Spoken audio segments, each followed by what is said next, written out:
A very good evening to all of you. Welcome to this answer writing improvement program. We are conducting this program for the past few days in English medium. So let us see the today's question. The today's question, it is briefly highlighting the significance of the Indo-Pacific region. Analyze those dynamics that will shape international politics of the region in the near future. So we are starting with simpler questions, straightforward, which are easy to understand what the question is demanding and how you have to approach the question. So we are starting with simpler questions and then we will proceed on to the difficult ones or the tougher ones. So as we see that this question has two sub-parts. The first sub-part is you have to, in brief, highlight the significance of the Indo-Pacific region. So this is the first sub-part. The second sub-part is you have to analyze those dynamics that are going to shape international politics of the Indo-Pacific region in the upcoming future, in the proximate future or in the near future we can simply say. So in the second sub-part you have to analyze those factors or the dynamics, the changing equations, the dynamics. Dynamics means something which is variable. So factors, those are variable factors. So those dynamics that will shape international politics in the Indo-Pacific region in the coming future, near future. Okay, so let us now start with answering this question and how to introduce the start of our answer. How can we proceed? This question has made your task easier because in the both subparts the focus is on the Indo-Pacific region and the theme of the question also is devoted to the Indo-Pacific region. So the best introduction would be to start with the Indo-Pacific region itself. Okay. Now is there any other way to write introduction to the to this answer? Okay. And another way can be you can identify major powers of the Indo-Pacific region in your introduction. Ki Indo-Pacific region is so and these are the major powers of the region. This can be one way to introduce. The another way can be you can straightforward define and explain what is Indo-Pacific region and that will make also a good introduction. So let us see. Let us start with defining what is Indo-Pacific region. Okay. Indo-Pacific, the term, first of all, let us define the term. The term Indo-Pacific is derived from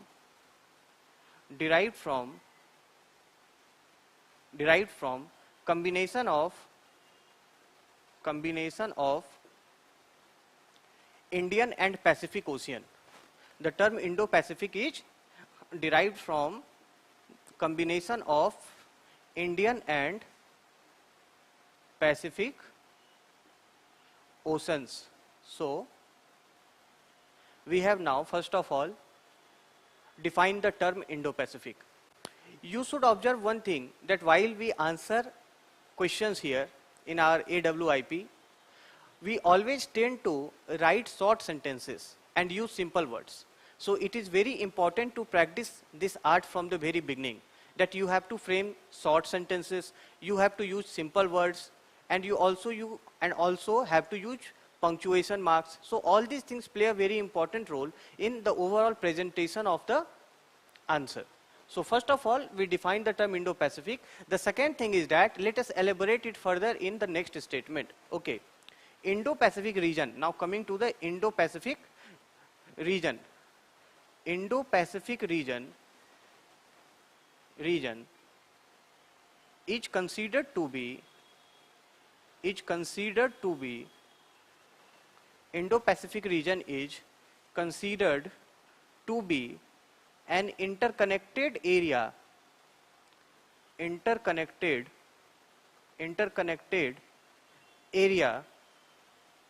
between Indian and Pacific Ocean,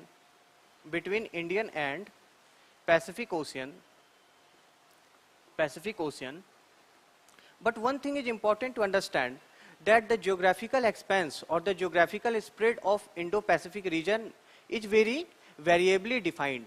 Okay, there is no consensus over the geographical expanse of the Indo-Pacific region.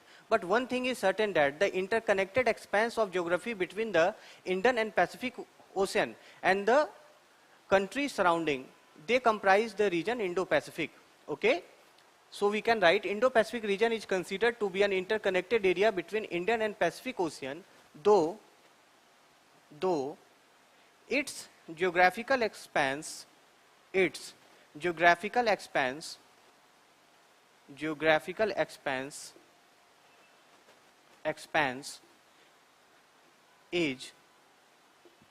variedly defined. Means there are different interpretations of its geographical expanse, each variedly defined. So it is how you will write the introduction to this answer, by directly defining the term Indo-Pacific. Now let us see how many words it is. It is around 30 words. Okay, so we always have to write our introduction within 25 to 30 words for a 250 word answer. Indo-Pacific, the term, it is derived from combination of Indian and Pacific Oceans. Let us be very clear about the term first of all. Second thing is that we need to explain the examiner what the region is certainly about. So Indo-Pacific region is considered to be an interconnected area between Indian and Pacific Ocean, though we know that its geographical expanse is not specifically defined. So that also we have mentioned in the introduction. Now this is the introduction part. The second thing is, as in previous classes also, I have tried to do and requested you also to follow that. Always try to draw a map if you know, in case of questions related to geography, environment, international relations, so it will add value to your answer. So in the present question also, it is asking about Indo-Pacific region. So let us make a rough sketch of the Indo-Pacific region. Okay. So let us make a rough sketch of the Indo-Pacific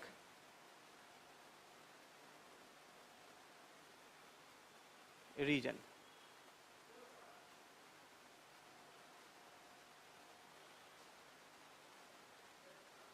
This is India.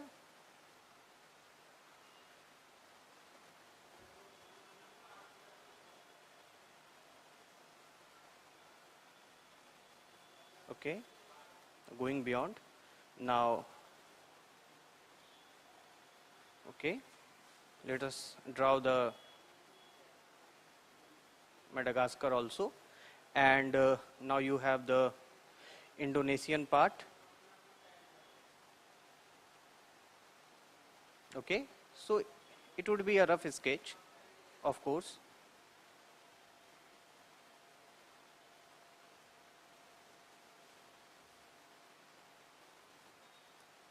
It would be a rough sketch, and now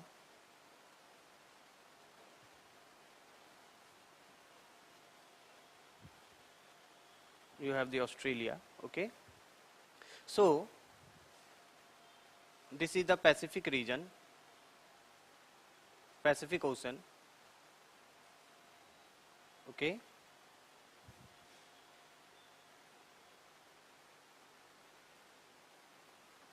this is the Pacific Ocean, and this is the Indian Ocean.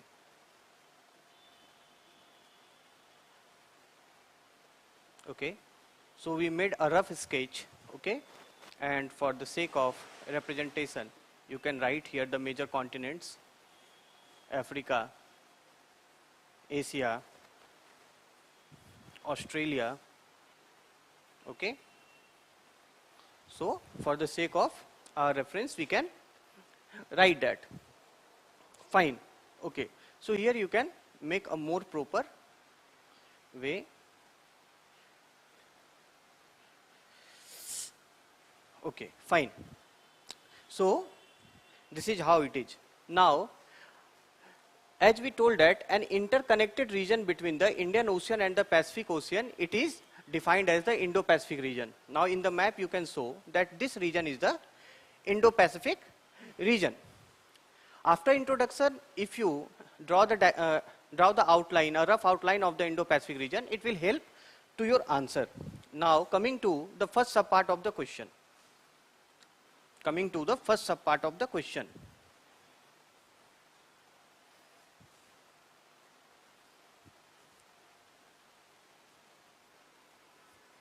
The first part of the question is about highlight the significance of the Indo-Pacific region. So straightforward, we start with a subheading, significance of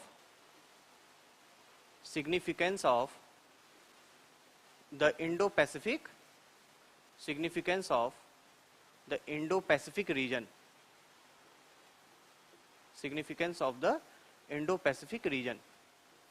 We have to briefly highlight, the question asks to just briefly highlight the significance of the region. So we know that the region has emerged as a very key strategic, economic and area of geopolitical interest. Indo-Pacific region has emerged as a key economic strategic area, particularly in the scenario of rise of India and China in the Asia-Pacific region. So this is very important to understand that Indo-Pacific region has Indo-Pacific region has enormous strategic,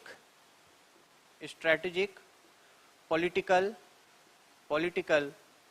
economic, strategic, political and economic significance. Okay? You can relate it with particularly in the scenario of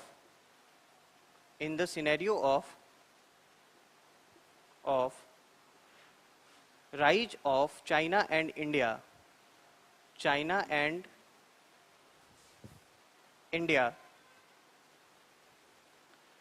in the Asia-Pacific region, and beyond. Asia-Pacific region and beyond. So this is the first significance where you highlighted the overall importance of the region, okay, in terms of strategic, economic and political aspects, and you also highlighted that major rising powers like China and India are growing in status and influence in the Indo-Pacific region, and that's why it has assumed significance in the present context. Now coming to the second point. So this is the significance. Now coming to the specifics, because we have to briefly highlight, so we will not go into much detail, but of course you have to specify its importance. If we see that in the economic context, economically, we know that Indo-Pacific is one of the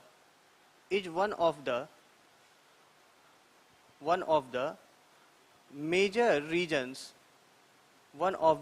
regions for global commerce, and trade, okay. So it is one of the major regions for the global economy, but as we have to briefly highlight, you will also have to substantiate what you have written with some fact. So always develop the habit of writing some key facts, important facts in your answer. The important fact about the importance of Indo-Pacific region in terms of global economy, we know that 65% of world's population, 65% of global population, 65% of world's population, okay, and 63% of the global GDP, 63% of the global GDP. As we said that it is a major region for economic prosperity in the world, and that's why it holds significance. So how we can substantiate this statement? We can substantiate by saying that the region comprises 65% of the world economy. So human resources in themselves are economic resources, and other than that 63% of the global GDP is accumulated in the area, in this particular region. So this is how this region holds significance. Now, if we talk about global trade, in terms of maritime trade, 50% of the global maritime trade, it passes through Indo-Pacific region. So this is also an important fact. 50% of the global maritime trade, okay, 50% of the global maritime trade passes through the region.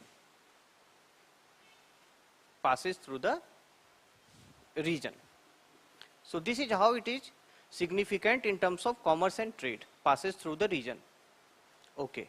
Now, we can say that not one of the major regions, but it is the center of the global economy and trade, because more than 63% of the global GDP is produced here. And about more than 50% of the global maritime trade passes through the region. So, not one of the major regions, but Indo-Pacific region is the center of the global economy. So, that's how it is significant. Now, coming to one more point,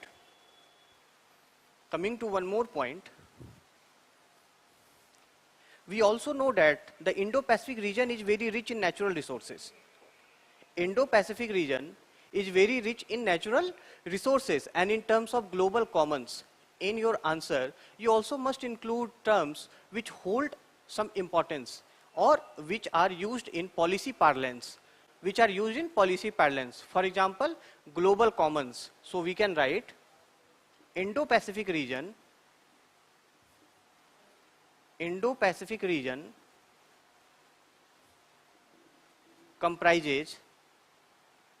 comprises a diverse set of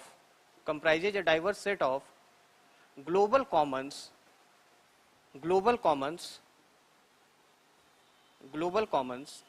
and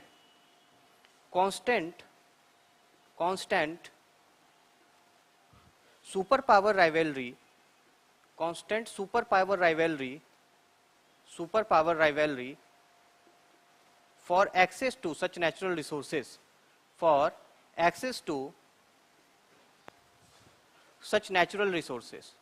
okay, fine. So we had to highlight the importance such natural resources.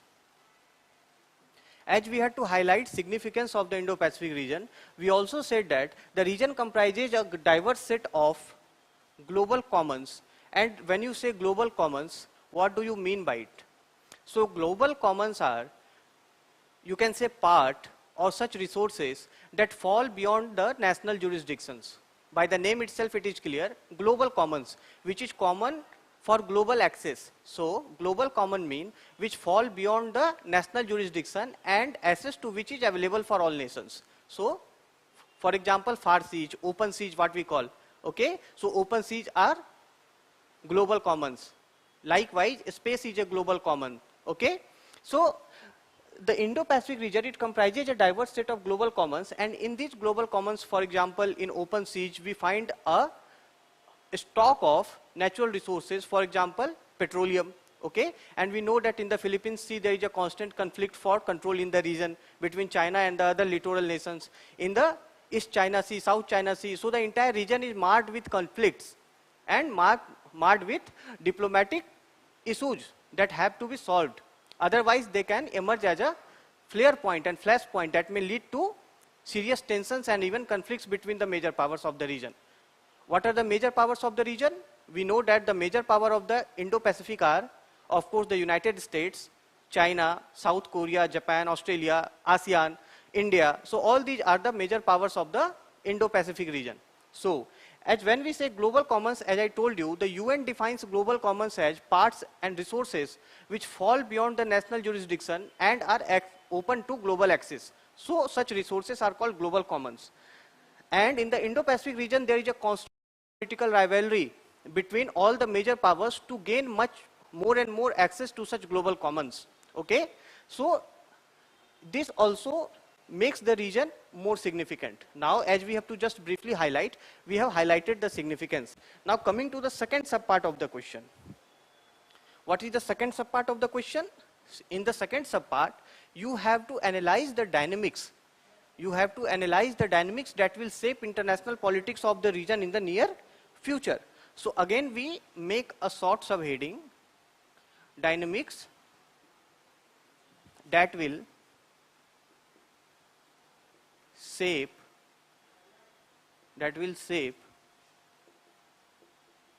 international politics of the region, international politics of the region in near future. Dynamics that will shape international politics of the region in near future. Okay. Now you underline the subheading and always develop the habit to write in subheadings. It will give you a constant track to be focused on the main demand of the question, as well as it will also make you write in a precise and concise manner. Okay? So the first dynamics is, we know that China is growing in power, and at the same time Chinese belligerence and ambitions are also growing. So the direction of rise of China, in which direction it will go, it will be a major dynamics for the stability and peace in the region. So the first point is the direction of the Chinese rise, in which direction China goes. The direction of China's or Chinese rise or emergence, the direction of Chinese rise, and, or we can write, given its hegemonic ambitions, hegemonic means the supreme authority in any region. For example, some time back when the multipolar world had not emerged, we used to say that the world is unipolar because there was a single superpower, the United States, after the end of the Cold War, and particularly not at the end of the Cold War, after the disintegration of the USSR or the Soviet Union. Before that we knew that the world was bipolar, means there were two superpowers. So in the case of a bipolar world, there is no hegemon. But if a unipolar world emerged, particularly after the disintegration of the Soviet Union, we saw that there was a single hegemon in the world, the United States, that dictated the rules and commands of the international engagements. Later on, after the emergence of powers like China, India, and particularly the global south like Brazil, and in the north we see the growing stature of Japan, South Korea, all these nations, and the rise of Europe. So all these factors, it contributed to a multipolar world right now. But China, given its economic growth and due to economy, riding on its economic growth, China is trying to become the global hegemon, and at least the hegemon in the Indo-Pacific region. So the direction of Chinese rise, given its hegemonic ambitions in the region,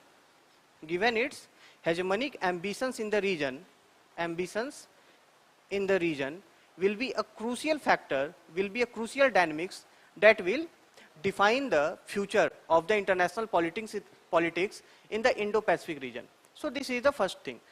And if you want to analyze it further, how we can decipher or infer that such kind of dynamics will shape the politics of the region, because we know China nowadays is pursuing wolf warrior diplomacy. How we know this? Wolf warrior diplomacy practiced by China. Wolf warrior diplomacy practiced by China. Okay? What is this wolf warrior diplomacy?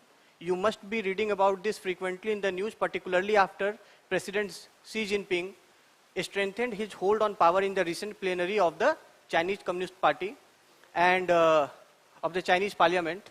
So wolf warrior diplomacy means a more ambitious and a more confrontational, a combative approach to international relations.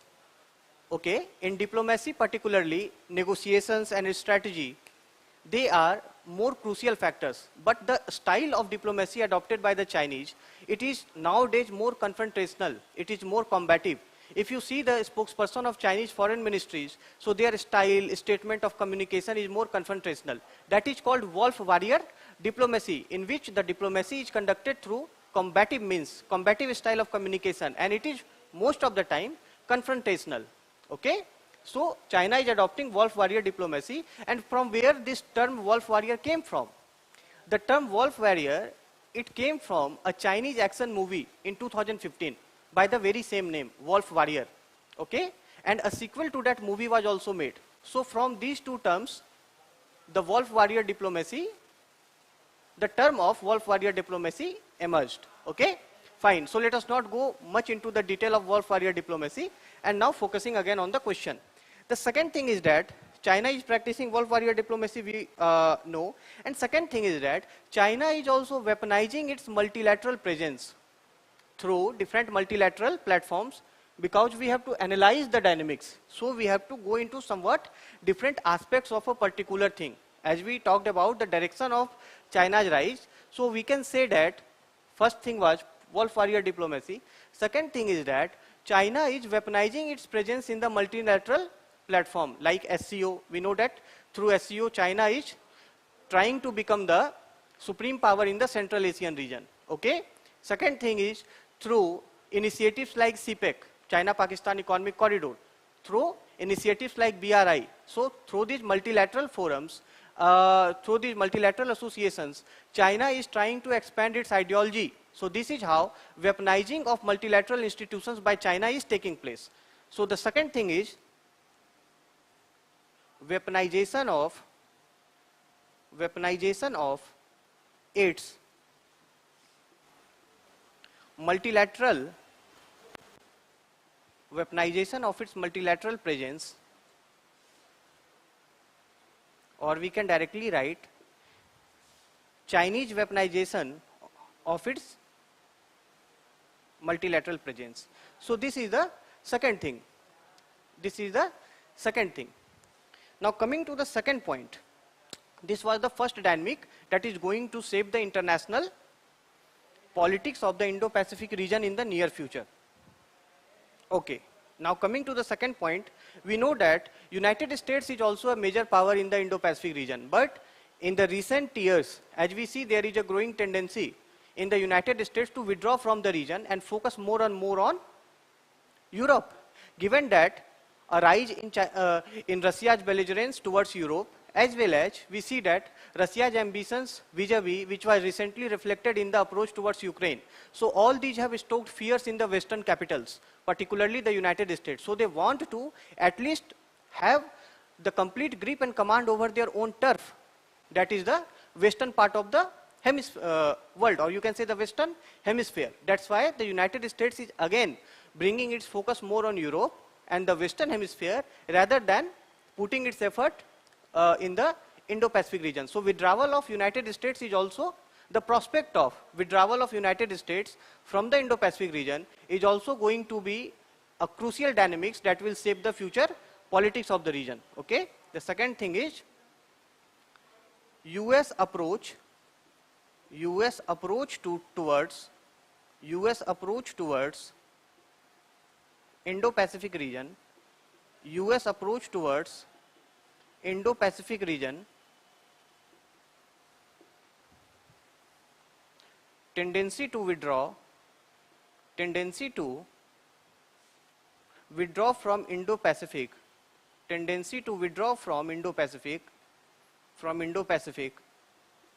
and focus largely on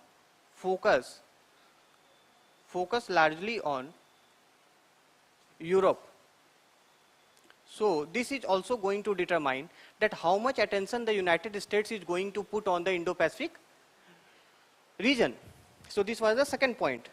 Third thing is that we have some multilateral coalitions in the Indo-Pacific region, for example AUKUS, Quad. So how much effective these institutions are, these coalitions are, that is also going to make a stability and balance in the Indo-Pacific region vis-a-vis China. Okay. So the third point you can write, the third dynamics or the third factor is that you can write multilateral coalitions, multilateral groupings or coalitions, multilateral groupings in the region,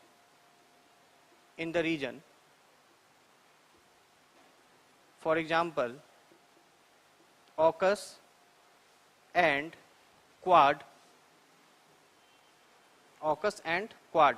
you can write here effectiveness of multilateral groupings in the region, for example, AUKUS and Quad, could serve as a strong balancing factor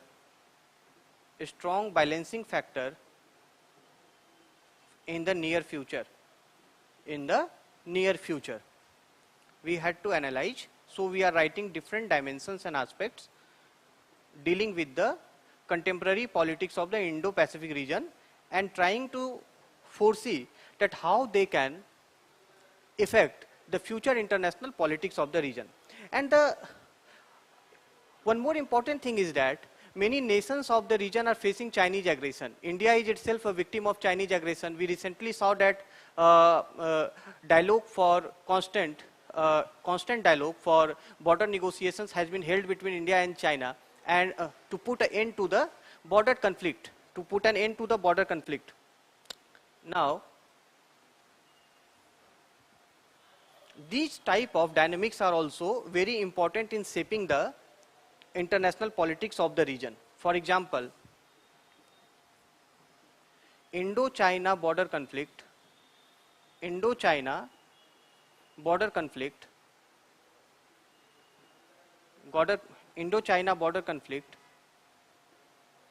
scenario of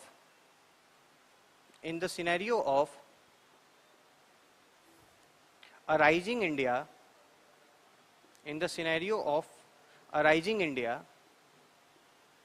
both in stature and influence.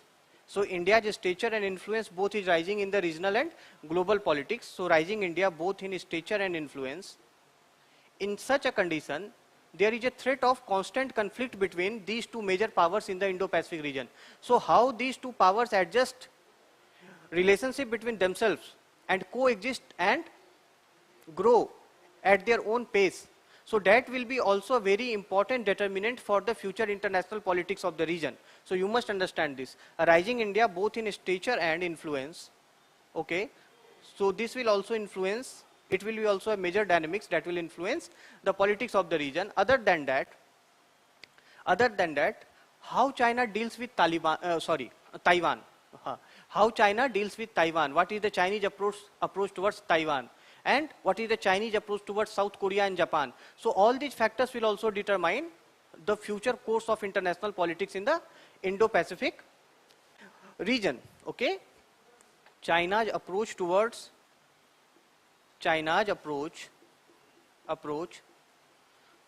its neighbors, towards its Indo-Pacific neighbors. Okay? For example, South Korea, Japan. Okay, Indo-Pacific neighbors. So this is also going to be an important factor. And one more important thing is that, so all these dynamics, all these factors, they upset the balance of power. Okay, in international politics, we have an important concept of balance of power in any region or the world taken as a whole. So in the Indo-Pacific region, these events like rise of stature of India or strengthening of regional alliance between India and like-minded countries, those who want to check China's belligerence or its aggression. So all these will upset the balance of power in the Indo-Pacific region, and it will be a key factor in deciding the course of politics in the Indo-Pacific region in the coming future. So this is an important point. Now another point is that we recently saw that due to COVID pandemic, many countries were very afferent to China. So their relations soured, and there were apprehensions of the origins of virus from China and other sort of conspiracy theories which are till today not determined correctly. So, and China's approach to the pandemic. So all such things also caused a dip in relationship with China and other nations. Okay, India also joined call for more transparent investigation into the origins of the virus. So all these things. So such black swan events also can change the course of international politics in the region. So it is also very important point. Unpredictable black swan events, these are key terms. These are black swan events can have an overarching impact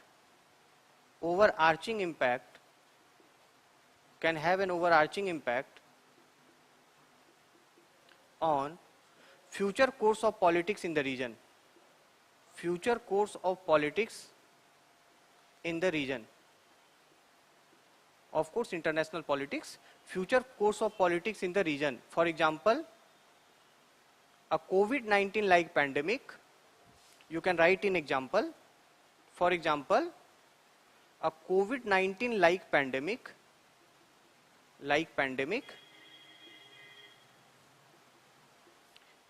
an environmental disaster, etc. Okay, an environmental disaster, etc. Now, what is a black swan event? I have used this term, black swan event. So, black swan events are highly rare and unpredictable events. Did any of us accurately predict the eventuality of a global pandemic? Though it was in some movies and some fictional books, it was a fodder idea. But still, experts were very apprehensive of any such pandemic due to various reasons. But it happened. And the probability of such events is very low.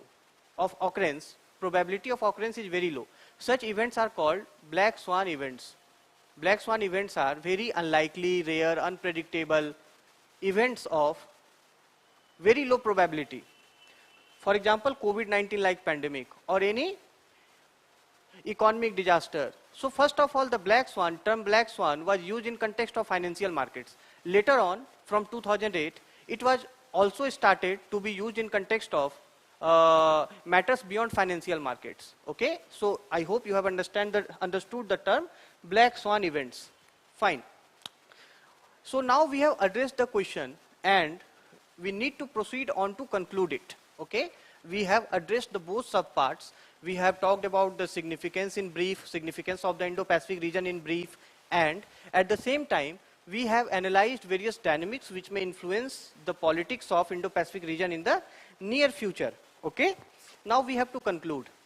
In the discussion we saw that Indo-Pacific region, a general perception is that it is an area of contestation, it is an area of contest, it is an area of conflict, a theater of conflict among major powers. Okay, so this is the perception we got from the discussion.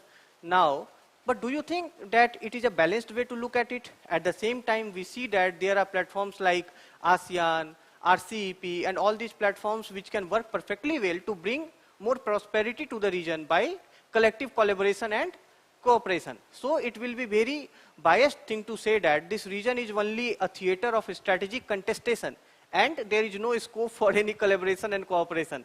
So in the conclusion we need to bring that balance and say that Indo-Pacific region is seen as a theater of geopolitical contexts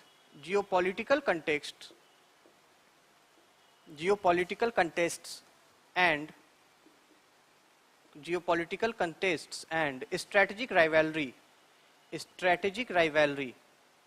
Okay, strategic rivalry, but it holds real prospects of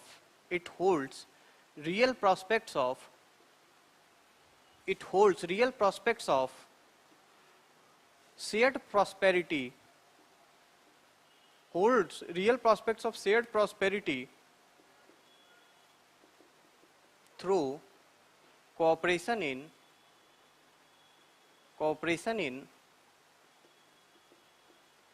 security,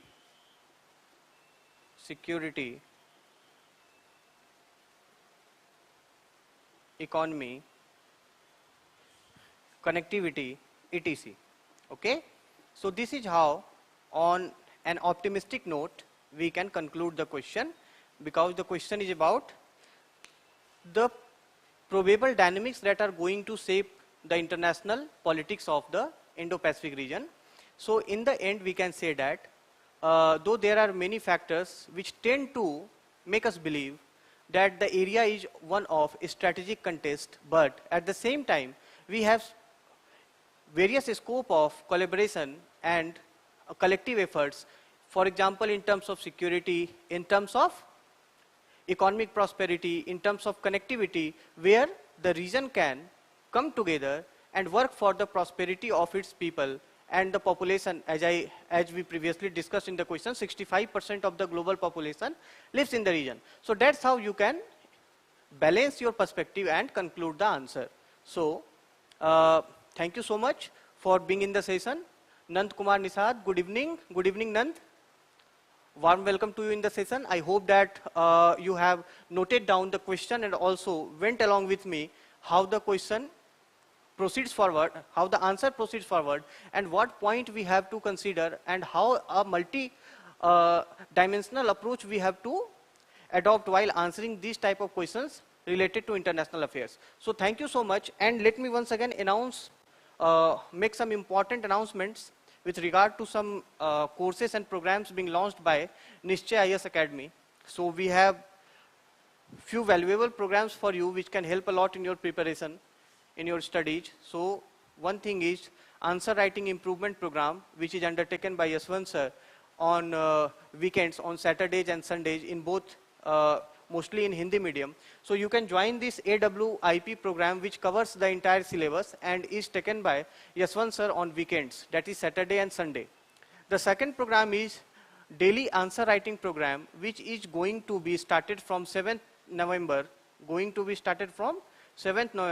It is both for UPSC and UPPCS, okay?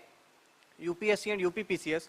AWIP is already running, and it is also for UPSC and PCS examination, okay? So from 7th November, this daily answer writing program is going to be started both in English and Hindi medium.